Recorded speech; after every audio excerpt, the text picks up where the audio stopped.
एक सामान्य टीचर जो है वो आपका पहाड़ जैसे सिलेबस को नॉर्मली डिस्कस करके व्हाइट बोर्ड पे रख देते हैं, और बच्चे जो है उस पहाड़ जैसे सिलेबस को अपने कॉपी पर उतार करके घर ले जाते हैं और घर में किसी अलमारी में रख देते हैं। गार्जियन जो है वो कोचिंग सेंटर का फी फुल पेड करके सो जाते हैं, और इस तरह से उन्हें लगता है, वो तीनों को लगता है, जैसे आपका पहला जो टीचर था, टीचर को लग रहा था कि मैंने अपना जिम्मेदारी पूरा कर दिया है। बच्चे भी इसी तरह से खुश थे कि मुझे जो करना था वो तो मैं कर चुका हूँ, सिलेबस को कॉपी पे लिख करके आपका अलमारी पे रख दिया है। और गार्जियन सोचते हैं कि हमें तो सर का फ़ी देना था तो मैंने फ़ी दे दिया है और इस तरह से मेरा भी काम ख़त्म हो गया है। ज़रा सोचिए, ध्यान दीजिए, क्या सच में इन तीनों की जिम्मेदारी ख़त्म हुई है? नहीं। जरा सोचिए, अगर ये लोग सच में अपनी जिम्मेदारी अच्छी तरह से निभाते तो आज हमारे समाज में इतनी समस्या, गरीबी और लाचारी नहीं रहती। Yes sir. जरा सोचो यार, लड़के भोपाल, कोटा जैसे शहरों में जा करके आपका बीटेक, बीई जैसे महंगा डिग्री कोर्स करके जब उन्हें जॉब नहीं मिलता है तो वो अपने लाचार होकर के अपने घर जाते हैं और अपनी माँ से पूछते हैं कि माँ अब मैं क्या करूँ। तो उसकी माँ कहती है कि बेटा मैंने तुम्हें पढ़ाने के लिए जो लोन लिया था, उस लोन जो आपका 8-10 लाख लोन था उसको चुका दो। और ये सुन करके बच्चा जो है आपका डिप्रेशन में चला जाता है। क्या सही बात है कि नहीं? Yes sir. यहाँ सोचने की बात है कि अगर लड़का अपना जिम्मेदारी ठीक तरीके से निभाता, वह अपना क्रिएटिविटी जो है वो अपना जगाता, इतना महंगा कोर्स किया है, बढ़िया शहर से किया है और आपका 8 से 10 लाख रुपया खर्चा किया है, तो अगर वो बच्चा अपनी जिम्मेदारी को ठीक से निभाता तो उसके अंदर क्रिएटिव क्षमता पैदा होनी चाहिए। या तो वो किसी कंपनी को खड़ा कर सकता था, या तो कुछ ऐसा क्रिएटिव काम करता जो कि एक सामान्य वर्ग के लोग नहीं कर सकते थे, लेकिन वो इस चीज़ को करने में असक्षम है क्योंकि उसने पढ़ाई करते समय अपना जिम्मेदारी ठीक से नहीं निभाया। जरा सोचिए, जब वैसे बच्चों का वो हाल है तो आप लोग सिंपली 9th-10th यानी मैट्रिक की तैयारी कर रहे हैं, तो अगर आप लोग अपना जिम्मेदारी ठीक से नहीं निभाएंगे तो जरा सोचिए आपका फ्यूचर कैसा होगा। प्रत्येक बच्चा को अपना जिम्मेदारी पता ही नहीं होता है। इसीलिए इस वीडियो का टॉपिक है हमारा विद्यार्थी का जिम्मेदारी, जिसको काफ़ी डीपली हम समझाने वाले हैं। तो आप काफ़ी ध्यान से सुनिए। क्या आप लोग सुनने के लिए तैयार हैं? Yes sir. तो आइए विद्यार्थी का जिम्मेदारी समझते हैं। सबसे पहला जिम्मेदारी है आपका, प्रत्येक दिन विद्यार्थी को क्लास जो है फुल इंटरेस्ट के साथ आना है। यानी कि प्रत्येक विद्यार्थी को क्लास जो है प्रतिदिन फुल इंटरेस्ट के साथ आना। इस लाइन को समझते हैं, इसका डिटेल मतलब क्या है। ध्यान दीजिए, बहुत सारे ऐसे बच्चे हैं जिन्हें अंदर से पढ़ने की इच्छा नहीं होती है, उसके बावजूद वो गार्जियन के प्रेशर के वजह से क्लास पढ़ने आते हैं। उनका ध्यान कहीं और रहता है और उनका शरीर क्लास में रहता है। इस तरह से वो लड़के नहीं पढ़ पाते हैं। बहुत सारे ऐसे बच्चे हैं जो नहा करके नहीं आते। अब नहीं नहा करके आने के वजह से आपका क्लास में उनका फोकस ठीक नहीं हो पाता है। यानी कहने का मतलब हुआ कि क्लास अगर आप पढ़ने आते हैं तो एक स्टूडेंट के रूप में आइए और सारा फॉर्मेलिटीज जो है, साफ़ सुथरा कपड़े पहन के आइए, अपना फोकस को ठीक रखिए। यानी पहला नंबर तो क्लास आपको प्रतिदिन आना है और क्लास में फुल इंटरेस्ट के साथ आना है, यानी कि पढ़ाई की इच्छा लेकर के आना है। ऐसा नहीं कि थोड़ा जाते हैं, देख लेते हैं, जो होगा सीख लेंगे, नहीं तो फिर अगले दिन सीख लेंगे, ऐसा भावना लेकर के नहीं आना है। यानी कि आपको प्रत्येक दिन क्लास आना है, रेगुलर आना है और आपका फुल इंटरेस्ट के साथ आना है। ये हमारा पहला विद्यार्थी का जिम्मेदारी था। हाँ, तो विद्यार्थी का दूसरा जिम्मेदारी था कि क्लास जो है आपको आने से पहले जो आपका चैप्टर है, जो आपका सिलेबस है, उसको बिफोर टीचर पढ़ के आना है। यानी कि पर क्लास जो है प्रतिदिन आप बिफोर टीचर पढ़ के आए। ये आपका विद्यार्थी का दूसरा जिम्मेदारी है, क्लास में बिफोर टीचर पढ़ करके आए। इसका फायदा समझते हैं हम लोग, है ना। आइए बोर्ड पे समझते हैं। तो विद्यार्थी का जो दूसरा जिम्मेदारी था उसमें था आपका बिफोर टीचर पढ़ करके आना। यानी क्लास आपको आना है प्रतिदिन, लेकिन बिफोर टीचर पढ़ के आना है। तो बहुत सारे लड़के कहते हैं सर अगर आपके यहाँ हम पढ़ने आ रहे हैं तो बिफोर टीचर हम पढ़ के क्यों जाएं और इससे क्या फ़ायदा होगा। तो इसी बात का उत्तर को हम समझते हैं काफ़ी डिटेल से, काफ़ी डीप में समझते हैं इस बात को कि जो लड़के आपका बिफोर टीचर पढ़ के आते हैं उसकी स्थिति क्या होती है वो देखते हैं बारीकी से। जो लड़के बिफोर टीचर जो है पढ़ करके आते हैं उनका वो जो है घर से कुछ ले करके आते हैं। जो लड़के बिफोर टीचर घर से पढ़ के आते हैं वो घर से अपना रीडिंग एक्सपीरियंस लेके आते हैं। वो घर से लेकर के क्या आते हैं? Reading experience. तो जिस क्लास में वैसे बच्चे होते हैं जो आपका बिफोर टीचर पढ़ के आए थे वो अपना घर से रीडिंग एक्सपीरियंस लेकर के आए थे। और जब क्लास में टीचर किसी भी सिलेबस को, टॉपिक को आपका डिस्कस करता है, वो समझाता है, तो क्लास में उसको ज्यादा समझ में आता है कि कम? ज्यादा। ध्यान दीजिए। तो अगर आप बिफोर टीचर पढ़ के आएंगे तो आपके जो है घर से रीडिंग एक्सपीरियंस लेकर के आएंगे, फिर आपको क्लास में ज्यादा समझ में आएगा, है ना। और दूसरा अगला पॉइंट है आपका कि अब क्लास में जब आप घर से पढ़ के आए तो आपको एक्सपीरियंस लेकर के आए, क्लास में आपको ज्यादा समझ में आ रहा है, तो आपके अंदर जो एनर्जी जनरेट होगा, यानी जो आपका कॉन्फिडेंस जनरेट होगा, वो कम होगा कि अधिक? अधिक। हाँ, तो आपका कॉन्फिडेंस जो है वो हाई लेवल पे होगा, आपका कॉन्फिडेंस बढ़ जाएगा। अब ध्यान दीजिए, जिस लड़का या लड़की का अंदर से एनर्जी जनरेट हो गया, अंदर से विश्वास जग गया है, वो ज्यादा पढ़ेगा कि कम? ज्यादा। यानी कि उसका एक्शन भी हाई लेवल पे होगा। तो अब आप ही लोग बताइए कि आप लोगों को बिफोर टीचर पढ़ के आना चाहिए कि नहीं आना चाहिए? आना चाहिए। ध्यान दीजिए। तो वैसे लड़के जो बिफोर टीचर पढ़ करके आते हैं वो घर से लेकर के क्या आते हैं? एक्सपीरियंस। और आपका उनको क्लास में ज्यादा समझ में आता है या कम? ज्यादा समझ में आता है। अधिक समझ में आता है। उनका कॉन्फिडेंस लो लेवल पे होता है कि हाई लेवल पे? हाई लेवल पे उनका कॉन्फिडेंस अधिक होता है। अब घर में जाकर के वो मेहनत ज्यादा करेंगे या कम करेंगे? ज्यादा। ध्यान दीजिए, जो चोरवा कह रहा था कि सर बिफोर टीचर पढ़ के आने से क्या फायदा होगा, उसको समझ में आया? Yes sir. ध्यान दीजिए, जो लड़के बिफोर टीचर नहीं पढ़ के आते हैं वो अपने जिंदगी में क्या फेस करते हैं इसको समझते हैं। जरा देखिए, जो लड़का घर से पढ़ के नहीं आया है, बिफोर टीचर चैप्टर को नहीं पढ़ के आया है, वो घर से क्या लेकर के आया है? डर लेकर के आया है कि पता नहीं समझ में आएगा कि नहीं आएगा, मास्टरवा कैसे समझाएगा क्या पता। वो घर से क्या लेकर के आया है? डर। अब ध्यान दीजिए, क्लास में इसी डर के वजह से उसके मस्तिष्क में डर है, वो अंदर से डरा हुआ है, क्योंकि उसने घर में किताब खोला नहीं था। अब ध्यान दीजिए, तो उसको क्लास में ज्यादा समझ में आएगा कि कम? कम। तो उसके पास वो घर से डर लेकर के आया, क्लास में उसको कम समझ में आएगा। अब जरा ध्यान दीजिए, जब उसको कम समझ में आएगा तो उसका जो कॉन्फिडेंस लेवल है वो हाई होगा या लो? तो उसका कॉन्फिडेंस लेवल काफी नीचे हो जाता है। और जिस स्टूडेंट का या लड़का या लड़की का जिसका भी आपका कॉन्फिडेंस नीचे हो जाएगा, लो लेवल पे होगा, वो मेहनत ज्यादा करेंगे या कम? उनका एक्शन जो है घर में पढ़ने को लेकर के वो भी कम हो जाता है। अब जरा ध्यान दीजिए, द की टू सक्सेस के द्वारा जो आपका एग्जाम डिजाइन किया गया है, जिसमें कि आपका शॉर्ट इंटरव्यू होता है, प्राइज मिलता है, काफी कुछ फायदा मिलता है आपको, क्या उस प्राइज को या तो उस शॉर्ट इंटरव्यू में कौन शामिल हो पाएंगे, अच्छा परफॉर्म कौन कर पाएंगे? जो बिफोर टीचर पढ़ के आए थे या पढ़ के नहीं आए थे? जो पढ़ के आए थे। तो आप लोगों ने सीखा कि विद्यार्थी का पहला जिम्मेदारी था क्लास में फुल इंटरेस्ट के साथ आना, और दूसरा जिम्मेदारी था बिफोर टीचर पढ़ करके आना। तो जो लड़के बिफोर टीचर पढ़ के आएंगे तो वो अपना जिम्मेदारी ठीक से निभा रहे हैं। ध्यान दीजिए, दूसरा जिम्मेदारी क्या था? बिफोर टीचर पढ़ करके आना है। और इस तरह सारी चीजें जो है लिंक थी एक दूसरे से, और इस तरह से हमारे जीवन में काफी इसका प्रभाव पड़ता है। और एक विद्यार्थी का तीसरा जिम्मेदारी था क्लास में अपना फोकस टॉपिक पे रखें, यानी क्लास में जो पढ़ाया जा रहा है उस टॉपिक पे आपका फोकस होना चाहिए। हम अक्सर क्लास में देखते क्या है कि जिस समय आपका पढ़ा रहे हैं, बता रहे हैं, समझा रहे हैं, तो लड़के बोलेंगे सर सुन रहे हैं, देख रहे हैं। जब उसको खड़ा करके प्रश्न का उत्तर पूछते हैं तो वो नहीं बता पाता है। आखिर ऐसा क्यों होता है, जरा सोचिए। क्योंकि लड़के का शरीर क्लास में होता है, उनका फोकस ध्यान जो है वो कहीं और होता है। अब बोलिएगा सर ऐसा कैसे होगा?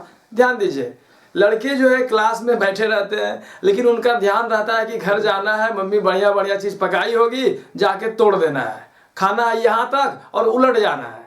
ऐसा वो सोचते रहते हैं मस्तिष्क में। और जिस समय वो ऐसा सोचते हैं, तो आपका उनका फोकस मम्मी के खाना जो बनाया वहाँ पे होता है और आपका क्लास में फोकस नहीं होता है, यानी शरीर उनका क्लास में था। तो लड़के जो है, लड़कों का शरीर जो है, स्टूडेंट जो है क्लास में बैठे तो होते हैं हमारे सामने, लेकिन उनका फोकस कहीं और होता है। कोई सोच रहा है कि हमारे यहाँ मामी आई होंगी और आपका मिठाई लेकर के आए होंगे, कहीं छोटका भैया नहीं खा ले, चलो जल्दी जल्दी क्लास खत्म होगा और घरे जाना है, पहले मिठाइयाँ खोजना है किधर रखे होगी मम्मी। तो अन्य चीज़ें, यानी कहने का मतलब जिसमें आप क्लास में 1 घंटा पढ़ने आए हैं, तो हमें देखिए क्लास में मैंने 2 तरह के लड़कों को महसूस किया है ना, समझते हैं। कुछ लड़के जो है सोचते हैं कि चलो सर के साथ 1 घंटा छेड़छाड़ कर लेते हैं, बहस कर लेते हैं, मजाक कर लेते हैं, बाकी 23 घंटा घर में पढ़ लेंगे। और चोरवा वो घर में जाके पढ़ नहीं पाता है, 1 सेकंड भी नहीं पढ़ता है। और कुछ वैसे लड़के भी होते हैं जो सोचते हैं कि 1 घंटा घर से पढ़ने आए हैं तो आपका 1 घंटा सर के साथ फुल इंटरटेनमेंट के साथ या आपका फुल फोकस के साथ पढ़ लेते हैं, बाकी 23 घंटा खेलते रहेंगे, मस्ती करते रहेंगे। अब बताइए इसमें से बढ़िया लड़का कौन, जो आपका 1 घंटा पढ़ करके 23 घंटा घर में खेल रहा है, वो या जो 1 घंटा सर को क्लास में डिस्टर्ब करके 23 घंटा ऐसे ही बकवास कर रहा था? 1 घंटा क्लास में पढ़कर 23 घंटा मस्ती करने वाला। चलिए, थैंक यू, बहुत अच्छा। तो आप लोगों ने तीसरा जिम्मेदारी सीखा कि प्रत्येक स्टूडेंट का जिम्मेदारी होता है क्लास में अपना फोकस टॉपिक पे रखें, जो पढ़ाया जा रहा है उस पे रखें, क्लास में अनावश्यक सोच को नहीं लाएं, कुछ भी एक्स्ट्रा नहीं सोचें। जो आपके क्लास में टॉपिक चल रहा है आपको अपना फोकस उसी पे रखना है, किसी और जगह पे नहीं रखना है। तो ध्यान दीजिए, आपका तीसरा जिम्मेदारी जो अभी मैंने आपको बताया कि क्लास में जो है अपना फोकस टॉपिक पे रखना है। तो जो लड़के क्लास में अपना फोकस जो है पढ़ाए गए टॉपिक पे रखते हैं उनके पास फोकस्ड माइंड होता है, और जो लड़के क्लास में अपना फोकस टॉपिक पे नहीं रखते हैं उनके पास अनफोकस्ड माइंड होता है। यानी दुनिया का हर टॉपर, बहुत सारे टॉपर का इंटरव्यू हम देखे हैं, बहुत सारा का लिए हैं, तो ध्यान दीजिए। तो आपका जो जितने भी टॉपर होते हैं उनके पास फोकस्ड माइंड होता है, और जितने भी आपके लड़के फेल कर जाते हैं, ज़िंदगी में औसत विकास होता है, औसत नंबर से पास होते हैं, उनके पास आपका अनफोकस्ड माइंड होता है। तो ये दोनों काफ़ी अलग चीज़ है। चौथा पॉइंट हमारा वीडियो का यही है, फोकस्ड माइंड और आपका अनफोकस्ड माइंड में अंतर। इस अंतर को बारीकी से और काफ़ी डीपली से समझते हैं। चलिए आइए आते हैं बोर्ड पे। जिस लड़के का फोकस क्लास में पढ़ाए जाने वाले टॉपिक पे होता है उनके पास फोकस्ड माइंड होता है, और जिस लड़के का क्लास में ध्यान, आपका फोकस जो है पढ़ाने जाने वाला टॉपिक पे नहीं होता है, उनके पास अनफोकस्ड माइंड होता है। और समझते हैं ये आपका काफ़ी अंतर होता है, फोकस्ड माइंड और आपका अनफोकस्ड माइंड में काफ़ी अंतर होता है, और इससे अलग अलग स्टूडेंट जो अलग अलग चीज़ों को सीख पाते हैं। समझते हैं कैसे? तो जिनके पास अनफोकस्ड माइंड होता है उनको समझते हैं। अनफोकस्ड माइंड यानी कि वैसे बच्चे जो क्लास में अपना ध्यान पढ़ाए जाने वाले टॉपिक पे नहीं रखते हैं, उनके पास अनफोकस्ड माइंड होता है। और अनफोकस्ड माइंड के समय वे जो है अपने सिर्फ कान को ऑर्डर देते हैं, यानी कि आपका क्लास में जो भी बोला जा रहा है वो सिर्फ हियर करते हैं। हियर का मतलब होता है सुनना, और जिस समय हम लोग सुनते हैं तो आपका उस समय सिर्फ हमारा कान चालू होता है, दिमाग चालू नहीं होता है। अब बोलेगा सर ये कैसे होगा? जरा ध्यान दीजिए, आज आप लोग अपने डेरा से या घर से कोचिंग आते समय बहुत तरह का आवाज सुने, क्या वो सारा आवाज याद है? नहीं सर, है ना? ध्यान दीजिए तो जरा, लेकिन सारा आवाज आप सुने थे, यानी इसका मतलब हुआ कि आपका कान उस समय काम कर रहा था, लेकिन वे सारी चीजें आपके दिमाग में रिकॉर्ड नहीं है।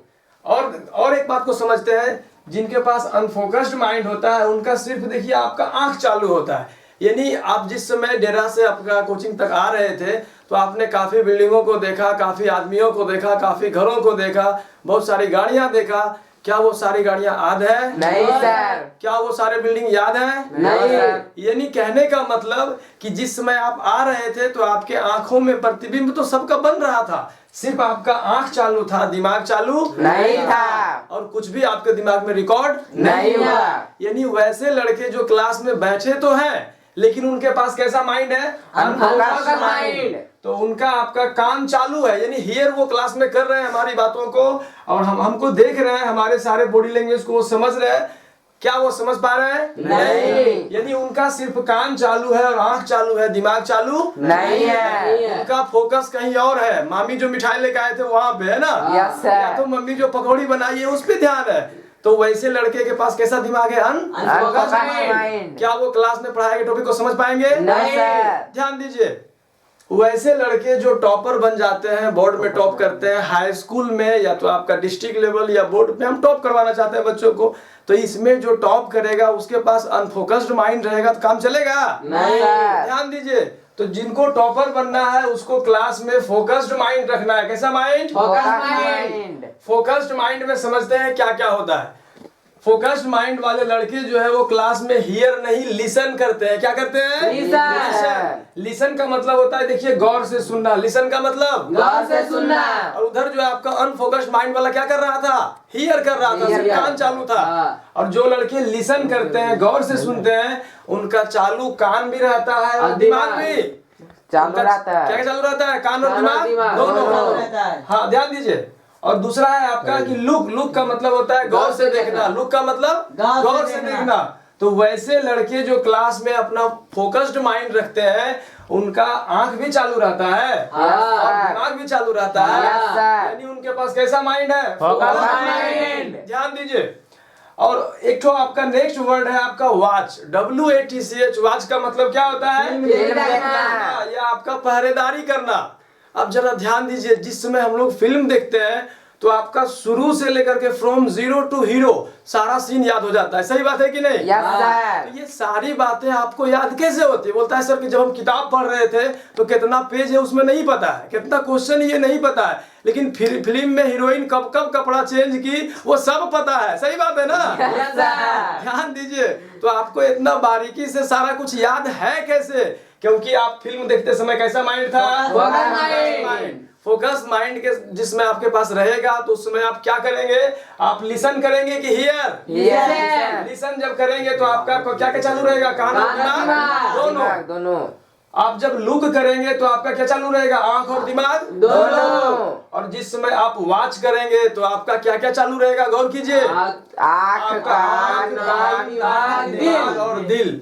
बोले सर पांचों ये कैसे हो सकता है? जरा समझो। लड़कियन जो है जब सीरियल देखते रहेगी तो जैसे ही रोने वाला सीन आएगा ससुरी इधर भी रोने लगती है। सही बात है कि नहीं? Yes sir. ध्यान दीजिए, लड़के जो है आपका साउथ मूवी देख रहा है, उधर फाइटिंग सीन चल रहा है, इधर ही पड़ोसी को पीट रहा है। बोला अरे यार फिल्म देखे थे, बड़ा मस्त फाइटिंग सीन था, इधर ही भी पड़ोसी भी लड़ गया। अब जरा ध्यान दीजिए, फिल्म में जो सीन था आप बाहर करने लगे। इसका चक्कर क्या है? क्योंकि जिस समय आप फिल्म को देख रहे थे, वॉच कर रहे थे, तो आपका सारा कुछ चालू था। अब तबे आपको अंदर से इमोशन जग गया, आपका दिल मामला दिल तक चला गया। कहां तक चला गया? दिल तक। ध्यान दीजिए, जिस समय आप वॉच करते हैं तो आपका आंख जो है पूरा फोकस्ड होकर के टीवी स्क्रीन को देखता है। सही बात है कि नहीं? Yes sir. ध्यान दीजिए, और आपका कान जो है एक एक डायलॉग, एक एक गाना को एकदम बारीकी से सुनता है। यानी आप लिसन करते हैं कि हियर लिसन। आपका नाक जो है ससुरा एकदम सूंघते रहेगा इधर उधर कि क्या है। समझ रहे हैं ना? Yes, जो sir। वॉच आपका पहरेदारी करने वाला आदमी है वो कुत्ता के नाक रखता है, वो तुरंत सूंघ लेगा, चोरवा लगता है पार हुआ इधर से। तो यानी कहने का मतलब आपका वॉच करते समय हमारा नाक वाला सेंसर भी Yes, चालू sir। रहता है। अब ध्यान दीजिए, चला आपका दिमाग में जो है सारा डायलॉग, सारा गाना, सारा सीन रिकॉर्ड हो रहा है कि नहीं? Yes sir. इसका मतलब कि आपका दिमाग भी चालू है। अब ध्यान दीजिए, उधर रोमांटिक सीन आया, इधर लड़का दिल पर हाथ फेर रहा है कि लगता है यही किस कर रहा है। जरा ध्यान दीजिए, ये आपका मामला दिल तक चला गया, मतलब कि उसका दिल भी चालू है। Yes sir. यानी हमें कोई भी चीज आपका पूरी तरह से तब याद होगा, पूरी तरह से तब समझ पाएंगे जब हमारे पास कौन माइंड होगा? Focused mind. Focused mind. कैसा mind? Focused mind. Focused mind में हमारा आंख चालू होता है, यस सर। कान, यस सर। नाक, यस सर। दिमाग, यस और सर। दिल। यही कारण है कि सारे लड़के जो है 2 घंटे का फिल्म जो है एक सांस में देख लेते हैं और थकते नहीं है। और सारा सीन, सारा गाना उनको याद भी हो जाता है। Yes Yes, sir. उनके पास कैसा माइंड? Focused mind. अब जरा ध्यान दीजिए, फिल्म को उतना रोमांटिक बनाने के लिए डायरेक्टर जो है आपका 2 साल, 4 साल, 5 साल, 10 साल मेहनत करता है, तब जाके आपका 2 घंटा का मूवी बनता है। और आपका टीचर आपको पढ़ाने के लिए 1 घंटा पढ़ के आएगा तो काम चलेगा? चला No, sir। यानी कि क्लास को रोमांटिक बनाने के लिए, फिल्मों की तरह बनाने के लिए, आपका है ना इंटरेस्टिंग बनाने के लिए टीचर को काफी मेहनत करना होगा। सही बात है गलत बात? सही बात। जब हमारा क्लास रोमांटिक होगा फिल्मों की तरह, यानी कहने का मतलब है कि बच्चे जितने शौक से सिनेमा हॉल जाते हैं फिल्म देखने के लिए, उतना शौक से जब आपका क्लास पढ़ने आएंगे तो उन्हें ज्ञान की प्राप्ति होगी कि नहीं होगी? Yes, sir. ध्यान दीजिए। तो प्रत्येक टीचर को चाहिए कि क्लास को रोमांटिक बनाए, इंटरेस्टिंग बनाए, और बच्चे जो है अपने दिमाग को कैसा माइंड बनाए? Focused mind. ध्यान दीजिए। अब बच्चे लोग बोलते हैं सर मेरा भाग खराब है, मेरा किस्मत खराब है। जरा ध्यान दीजिए, आपको अपने कान पे कंट्रोल करने का हक है कि भगवान को? अपने आप को। हाँ, आप जो है अपने आंख को, नाक को, कान को, दिल को, दिमाग को कंट्रोल कर सकते हैं या नहीं? कर सकते हैं। यानी कहने का मतलब फोकस्ड माइंड सेट होना और आपका अनफोकस्ड माइंड सेट होना दोनों आप ही की बस में है। किसके बस में? आपके पास में। अगर आपको आपका हाई स्कूल में या डिस्ट्रिक्ट लेवल पे या बोर्ड लेवल पे टॉप करना है तो कैसा माइंड सेट रखना होगा? Focused mind. Unfocused mind set रखोगे तो क्या होगा? फेल हो जाओगे। जाओगे। नॉर्मल औसत लड़का बनोगे, कुछ खास नहीं कर होगा। पाओगे। हम लोगों ने विद्यार्थी के जिम्मेदारी में समझा था सबसे पहले कि क्लास में जो आपका पहला जिम्मेदारी था, क्लास जो है प्रत्येक विद्यार्थी को प्रतिदिन आना है और फुल इंटरेस्ट के साथ आना है। दूसरा जिम्मेदारी था आपका कि आपका क्लास में जो है, क्लास में आने से पहले बच्चे को बिफोर टीचर पढ़ के आना है। तीसरा पॉइंट था हमारा कि क्लास में अपना फोकस जो है वो पढ़ाए जाने वाले टॉपिक पे रखना है। चौथा पॉइंट में हम लोग समझे थे फोकस्ड माइंड और आपका अनफोकस्ड माइंड में अंतर। और पांचवा पॉइंट हमारा यहाँ से है कि बच्चे जब क्लास में फोकस्ड माइंड के साथ पढ़ के घर चले जाएंगे तो उन्हें घर में एक जिम्मेदारी और निभाना है। पांचवा पॉइंट है हमारा आफ्टर टीचर पढ़ना है, यानी बच्चे को घर जा करके बिफोर टीचर पढ़े थे, है ना, फिर आपका आफ्टर टीचर भी पढ़ना है। तो जो बच्चे घर में जा करके दोबारा सिलेबस को निकालेंगे, पढ़ेंगे, आफ्टर टीचर पढ़ेंगे, शिक्षक के पढ़ाने के बाद पढ़ेंगे, तो उन्हें घर में इस चीज़ का पता चलेगा कि टीचर ने क्लास में क्या एक्स्ट्रा जोड़ा था और पढ़ाते समय क्या छोड़ा था। ये बात उन्हीं को पता चलेगा जो आफ्टर टीचर जाके पढ़ेंगे, है ना। और इसी तरह से आपका रेगुलर क्लास करते करते आपका चैप्टर जो है वो समाप्त हो जाएगा, सिलेबस जो है समाप्त हो जाएगा। और आपका लास्ट जिम्मेदारी था स्टूडेंट का कि प्रत्येक स्टूडेंट को जो भी क्लास में होमवर्क मिलता है उस होमवर्क को पूजा की तरह करना है। बोलोगे सर पूजा की तरह क्या होता है? अरे गधवा, एक साल सरस्वती माँ की अगरबत्ती दिखाते रहोगे, कुछ कहीं कुछ मिलने वाला नहीं है। मैं मूर्ति पूजा का विरोधी हूँ और आपको भी बनाना चाहता हूँ, क्योंकि जो है कर्म ही पूजा है। अगर आप एक साल मेरे गाइडलाइन पे काम करते हैं तो आप high school topper, district topper बनेंगे, और अगर आप पूजा करते हैं तो आप चौपट हो जाएंगे, फेल होने की नौबत आ जाएगी। तो आपका लास्ट जो आपका जिम्मेदारी था कि होमवर्क जो है उसको पूजा की तरह करना है। अगर आप मेरे बताए गए सभी बातों को बढ़िया से समझते हैं और एक स्टूडेंट की जिम्मेदारी को समझ करके पढ़ाई में अपना फोकस लगा करके पढ़ते हैं तो आने वाले समय में आप बहुत अच्छा कर पाएंगे और कहीं ना कहीं आप हाई स्कूल में डिस्ट्रिक्ट लेवल पे टॉप कर पाएंगे, जो कि हमारा टारगेट है। तो आप इस टारगेट को भूलिएगा नहीं। तो फोकस्ड माइंड के साथ पढ़ें और जितना भी जिम्मेदारी आपको समझाएं, पेज आप लोग को मिल गया है ना? Yes sir. तो पेज जो है उसको आप चिपका दीजिएगा दीवार पे और आपका सारा उसको रोज देखना है। जब सारा पॉइंट आप रोज देखेंगे धीरे धीरे आपका ये चीज जो है सबकॉन्शियस माइंड में फिट हो जाएगा और आप एक सामान्य लड़के से अच्छे लड़के बन जाएंगे, जो कि हमारा उद्देश्य है, टारगेट है अच्छे लड़कों को बनाना, वो हम सिंपली बना पाएंगे। तो क्या आप लोग इस उद्देश्य में हमारा साथ देंगे? Yes sir. Thank you, bye.